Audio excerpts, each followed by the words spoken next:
All right, class. So what we're going to look at now is how do we do elimination, right? So elimination is just the reaction of creating a double bond, all right? So what you should think about is whenever you hear the term elimination, we're going to create a double bond, all right? So you want to kind of make that connection that those two are always going to kind of go hand in hand. So our elimination is going to be double bonds. The reason this is called beta elimination is we're going to take our leaving group. So let me highlight that here in orange. So that's going to be our halogen, and there can be other leaving groups, but that's what we'll use now. And we're going to eliminate a hydrogen on the beta position. All right, so if we think that here's my halogen, it's on the alpha carbon, and then here's the beta. The way this works is the electrons from this base are going to reach out and grab that hydrogen, push my electrons in, and kick off that leaving group. And so what we make is a double bond. All right. One more thing, this is kind of looking back to the beginning of the class. Remember, a base is a proton acceptor. So it's going to grab that hydrogen. So this base is going to steal this hydrogen. And more importantly, it's going to leave as a proton. And remember, a proton leaves its electrons behind. So these electrons. So these two electrons are going to push in and make our double bond. All right. So when you see elimination, you should think about double bonds. And what we want to think about here is our leaving groups, right? So chlorine, bromine, iodine, we can even make water leave. Right? And so it's always that adjacent hydrogen and that leaving group are going to be eliminated. They're always going to be on adjacent carbons, so meaning the carbons next to each other. All right, so when you think elimination, you should think we're making a double bond. We're making an alkene. When we do this, the problem is sometimes you have different hydrogens you can eliminate. And so let me actually color code these. So you can put a hydrogen off this group. We can have a hydrogen off this one. We can actually have a hydrogen off there. All right, and there's more. So these are all methyl groups. There's actually 3 hydrogens here where the blue is. There's 3 hydrogens off where the green is. And there's 2 where the red one is. All right, so I only showed 1 hydrogen because we only need 1 for elimination. Zaitsev's rule tells us when we do this elimination, we're going to eliminate to create the more substituted double bond, right? Meaning, which one has a double bond with more carbon groups coming off of it, all right? So we know that elimination makes double bonds. Zaitsev's rule is telling us we're going to make the double bond towards the more substituted alkene, right? Meaning more carbons coming off of it.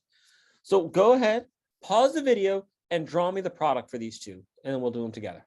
All right, let's see how you do. Go for it. All right, so let's see how everyone did on this first one.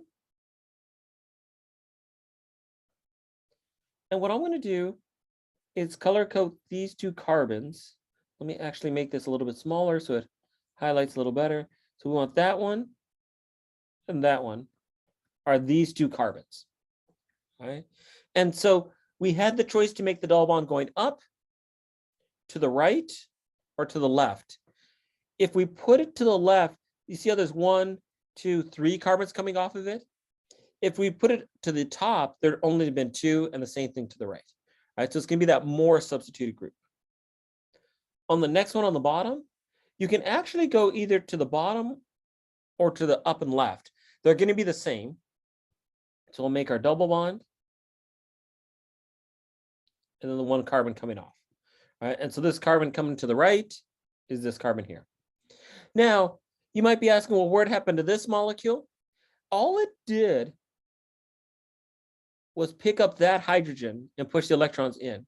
So when it picks up that hydrogen, it just becomes CH3, CH2O, and then it just picks up that hydrogen. Same thing here. We're just going to add a hydrogen to the CH3O, and then we add our H. So we add our hydrogen. So remember, if you're a base, you're just picking up that extra hydrogen. Right. So elimination is going to mean double bonds. So we're thinking alkene, right? So we're going to make our alkene. And Zaitsev's rule tells us we're going to go to the more substituted side if we can.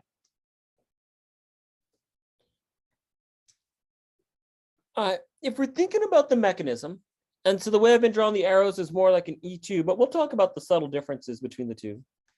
They're really similar to the idea we've seen before for SN. So remember, we've seen something similar. We did SN1 versus SN2.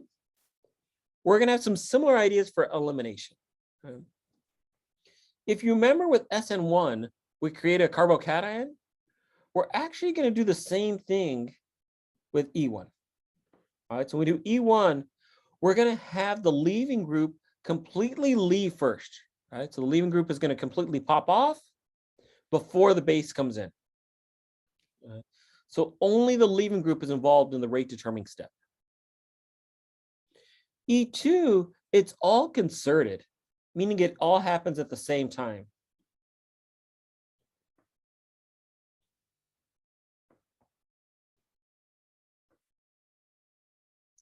All right, so everything's going to happen at the same time. Both the leaving group leaving, the hydrogen that's on that adjacent carbon being pulled off. And so these are going to lead to our different products. All right, so let's look at our E1. So E1, just like in SN1, the leaving group has to leave. So this red arrow tells me those 2 electrons are going to get pushed onto the bromine. And that's why the bromine has an extra lone pair. It creates a carbocation. Right, so that center carbon picked up that carbocation. And remember, the carbocation means it's only got 6 valence electrons. So it's a really, really good electrophile. What that does is it makes that adjacent hydrogen more acidic because it wants to get to that octet. So now the oxygen will grab that hydrogen and push its electrons in, and we make our alkene. All right, so we get our carbocation, and we push those electrons in, make a double bond. If it's E2, it's all going to happen at the same time. All right, so here's my base. And it's going to pull off a hydrogen. So here's my hydrogen. So it's going to reach out, grab that hydrogen, push our electrons in, and kick off our leaving group. Since it all happens at the same time, we've got to push these electrons in to the anti-bonding orbital of that leaving group. And so in order for this to work, the 2 groups have to be anti-coplanar. Right? And essentially that just means pointing in the opposite direction. So do you see how this hydrogen on top and this leaving group on the bottom, which can be a chlorine, bromine, iodine, they have to be exactly opposite each other. Right? And so that's this anti-orientation. So they have to be orientated anti to each other. So the leaving group gets pushed off as the base grabs that hydrogen, pushes its electrons in, and kicks off the leaving group. And so we get our double bond right in the middle. Right?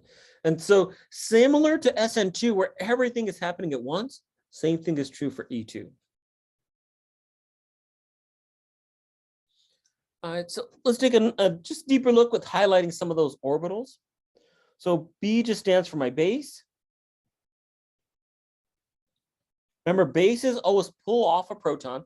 So it's going to grab the hydrogen, leaving its electrons behind. So these 2 electrons get left behind and push into the double bond, kick off the leaving group. Now, as you're looking at this, we're going to start to push into this other orbital. Right? So we're going to push into the orbital and make our double bond. And that's what these p orbitals are trying to represent, is here's my double bond formed. The electrons in that bond get broken, and my leaving group leaves. Right? So they have to have this direct orientation where the hydrogen and the leaving group are opposite each other. All right. We're going to come back to that orientation idea here in a minute, but let's just talk about the difference between the 2. All right, so regioselectivity has to do with, what does the molecule look like in terms of the region that the double bond is going to be on. All right, so E1 is always going to give you the major product is the more stable alkene. All right. And what that typically is the more substituted and trans. All right. So the more stable alkene is usually the more substituted.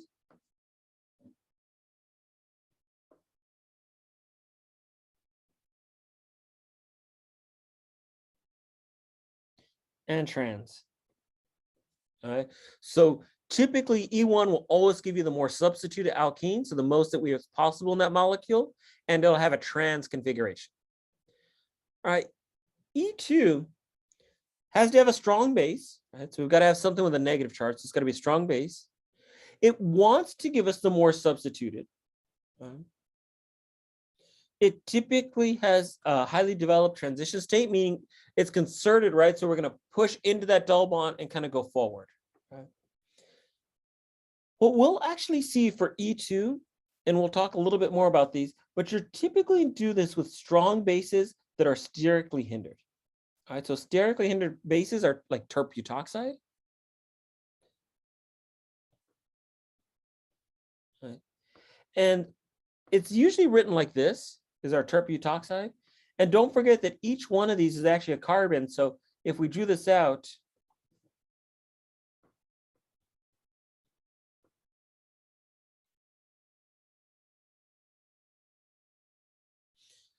if we draw this out, we can almost cheat a little bit, right? So remember Zaitsev's rules, we tend to go to that more substituted double bond to make that alkene the most substituted with carbons coming off it as possible.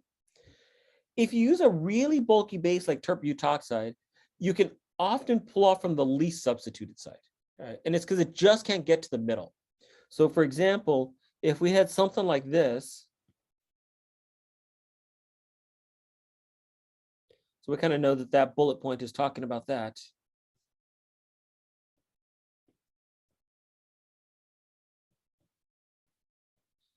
If we had our terp-butoxide, this is our sterically hindered base right here. And so what you would typically think is you want to make the double bond to that more substituted side. But since this is a hindered base, we can actually go to the least substituted side. All right. And actually, I know this is going to get a little messy, so I apologize. But if we did the same reaction with something smaller, like sodium methoxide, we would get something that looks like this. Right? And so the difference is, if we have a really bulky base, we can cheat and get a little bit of, and get that least substituted alkene, as opposed to what we typically prefer is that more substituted. If it's E1, we have no choice. We're just going to get that more substituted. And if it's given a choice, it'll have trans. Right?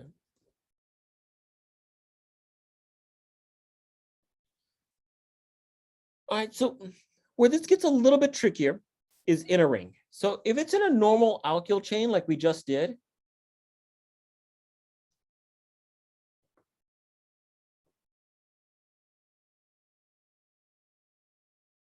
and we have our base, these hydrogens are going to constantly rotate around. So remember our Newman projections, and we can rotate around to be gauge and anti.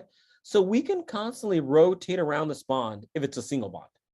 So eventually, one of these hydrogens and the leaving group will be anti-coplanar, right? Meaning they'll be pointing exactly opposite directions, right? One will point up, one will point down. That's not true anymore once you're in a ring, right? So once you're in a ring, you're kind of stuck. So what you want to think about is my chlorine is dashed. And so the hydrogen I'm going to eliminate has to be wedged. So let's look at this. So if we come to the top, there's two things in the plane of the paper. This carbon group is dashed, so my hydrogen has to be wedged. Same thing here. One of them will be wedged, one will be dashed. So two things. First, we'd like to go to the more substituted side. So we'd like to go and put our double bond up this way, right? We'd like to go up towards the top. The hydrogen and the leaving group have to be opposite. And in this case, they are. It's wedged versus dashed. So perfect. These two groups are anti-coplanar, the hydrogen and the chlorine, right?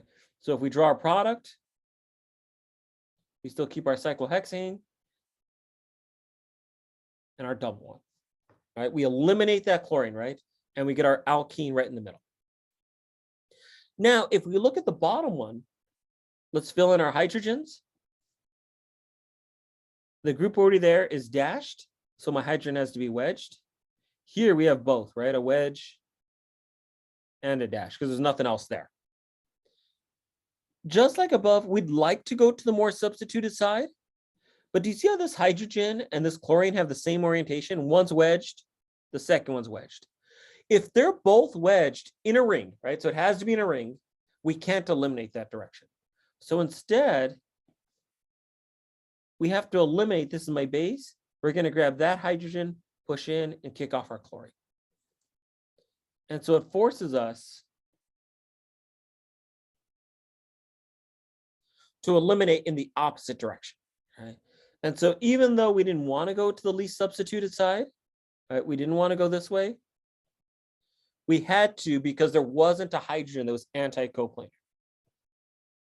All right, one last thing. You might be asking, well, why did I change this to a stick instead of the dash, but I kept the dash here?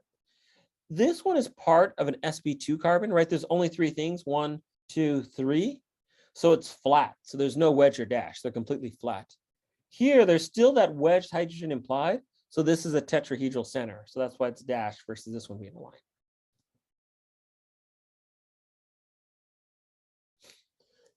Here's the same problem, right? So this is exactly the same thing we just did. I've just drawn in a chair conformation that kind of highlights what we're talking about. If you look at the first one, our chlorine's pointing down, our carbon group is pointing down, which is good because it has the hydrogen we're trying to leave and the chlorine pointing opposite each other. See how they're both pointing, one's up, one's down. So now my base can come in and grab that hydrogen. It's going to grab that hydrogen, push our electrons in to make the double bond, kick off the chlorine. And so that's why I get my double bond. On the bottom one, the chlorine's pointing up. That implied hydrogen is also pointing up. And then I know it's in the equatorial position, so it's like slanted up, but it's still not opposite, right? If the chlorine's up, the exact opposite would be this carbon group pointing down. We can't eliminate carbons. We only eliminate hydrogens. And so since there's nothing that's going to be exactly opposite the halogen on the more substituted side, we have to go to the other side.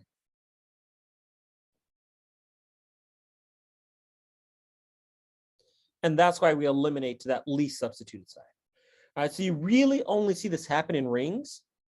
And if there's no hydrogen, right? There has to be a hydrogen to eliminate. If there's no hydrogen, we can't eliminate that way. All right, so hopefully that's going to help us see that we typically want to go to the more substituted side. There's a couple of times when we can't do it. If it's in a ring, we have to have a hydrogen that's anti-coplanar, meaning pointing the opposite direction. And if we use a really bulky base, sometimes we can get it to eliminate to that least substituted side. So we can go anti-Zaitsev rule.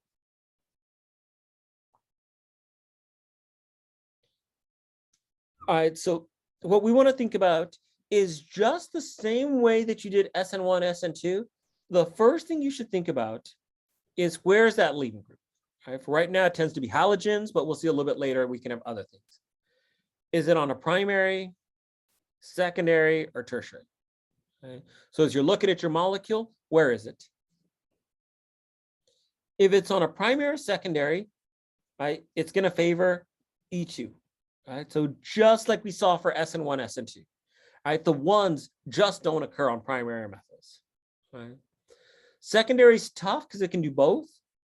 And actually, the biggest place where it diverts from SN1 to SN2 is on tertiary, you can still do E2. The difference here, and this is how you're going to know which one to do, if you have a strong base, you're typically going to favor E2. Right? And the way you're going to notice that you have a strong base is some negative charge. Right? So if you have a negative charge and it's going to do elimination, it's going to be E2. If it's a neutral molecule like water or an alcohol, it's probably going to have to do E1. All right, so that strong base is going to be your kind of indicator that you're going to do E2.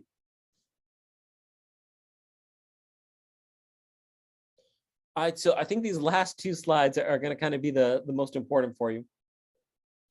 Now, what you really want to think about is how big picture can we decide if we're going to do SN or E? Right, so are you going to do one of the substitutions or are you going to do one of the eliminations? First thing you want to do is find your leaving group. Right, so where is my leaving group? Is it on a methyl? Is it on a primary? Is it on a secondary? If it's on a methyl, you're always going to do SN2. All right, so if it's on a methyl group, it's easy. You're always going to do SN2. If it's on a primary, you're always going to do one of the twos. All right, you're always going to do one of the twos, either SN2 or E2.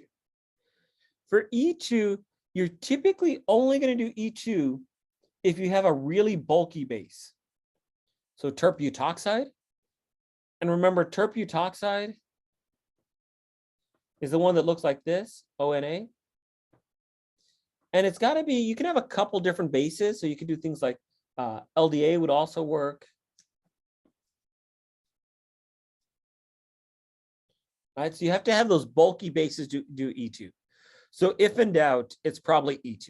Right, it's only those bulky bases that are going to do elimination. Again, I think secondary is the hardest, right? Because you can essentially do all four of the reactions. Right? Where I would start is you want to think about, is the molecule more of a nucleophile? Right? So if it tends to be a really weak base, so a halogen with a negative charge, an oxygen that has resonance, right? So if you're looking at this molecule here,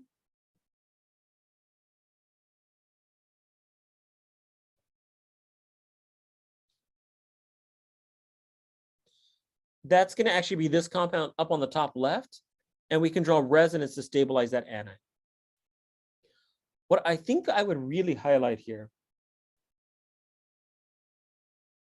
is if you see an oxygen with a negative charge, it's going to favor elimination. All right, so an oxygen with a negative charge is going to favor elimination, whether that negative charge is part of hydroxide or some alcohol. All right, so let me kind of sum this up, I think the best way I can. If your molecule has a negative charge, it's going to favor the twos. If it's an oxygen with a negative charge, right, and no resonance, right, so excluding this carboxylic acid, right, so no resonance, it's going to favor E2. All the other molecules with a negative charge are going to favor SN2. And let me say that one more time. If you have a negative charge, you're going to favor SN2. The one exception is if you have an oxygen with a negative charge, right, doesn't count if there's resonance, but just an alcohol or a hydroxide, it's going to favor E2. All right. The last one, it's typically going to be SN1 if it's anything that's neutral, right? So like methanol, water. We do have some E1s, and I'll show you those a little bit later, but typically in this class for right now, it'll be SN1. All right, for tertiaries, I think it's a little bit easier. If the molecule is sodium hydroxide, or again, some alcohol with a negative charge, right? The same thing. Let's just draw a line and kind of connect these two. You're going to favor E2. Right? So even on a tertiary, we can still do that elimination. Anything else on a tertiary is going to favor SN2. All right, so everything else other than these groups, and remember, R just stands for any carbon group, right? You're going to favor SN1. All right, so I think this is some of the tougher stuff. So let's go ahead and just kind of try a few.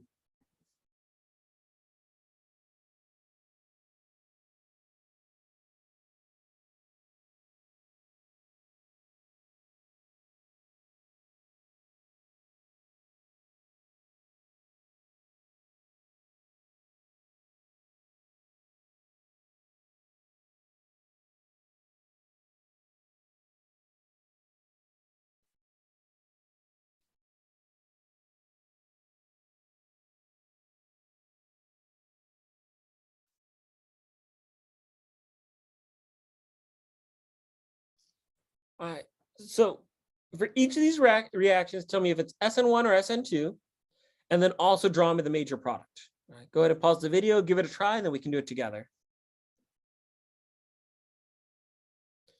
All right, let's see how we did. All right, so the first thing you want to do is find where your halogen is.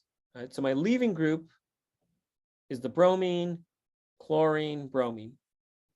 All right, we want to see what carbon it's on. So on this one, it's a tertiary.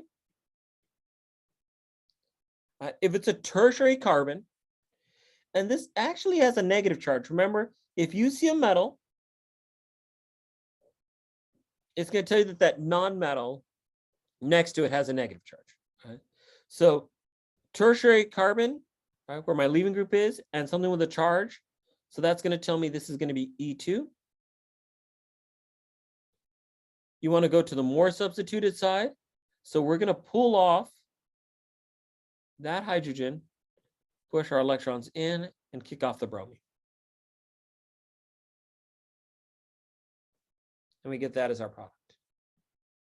If you want to draw everything else, we get plus sodium bromide plus methanol. It picked up that extra hydrogen. Okay.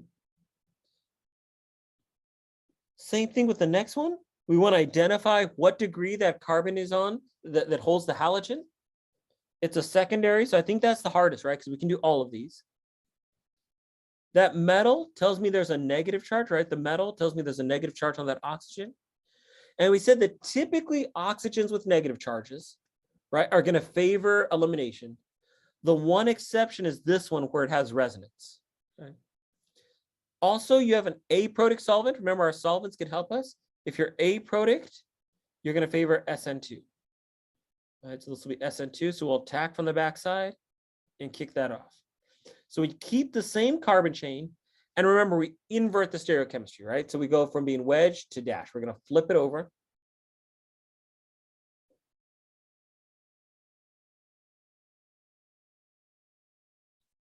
And remember, DMSOs are solvents, so it doesn't show up in our product.